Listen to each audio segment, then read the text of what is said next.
नमस्कार मित्रांनो, छान आहेत ना? मी आज तुम्हाला ससा, कोल्हा आणि मांजराची गोष्ट सांगणार आहे. चला गोष्ट सुरू करूयात. एक लहानसा ससा होता. तो खूप भित्रा होता. तो भित्रा ससा एका बिळात राहत असे. त्याने एके दिवशी आपल्या बिळाच्या तोंडाशी एका कोल्ह्याला बसलेले पाहिले.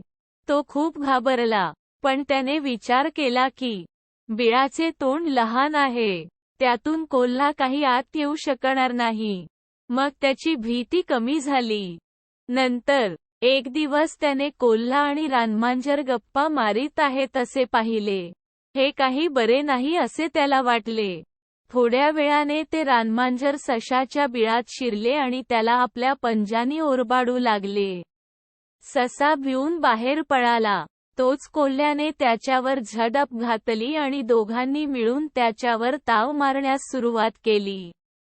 Marathi stories for kids with moral. मरता मरता ससा म्हणाला, तुमच्या दोघांची मैत्री झाली तेव्हाच मी ओळखलं की आता आपली काही धडगत नाही.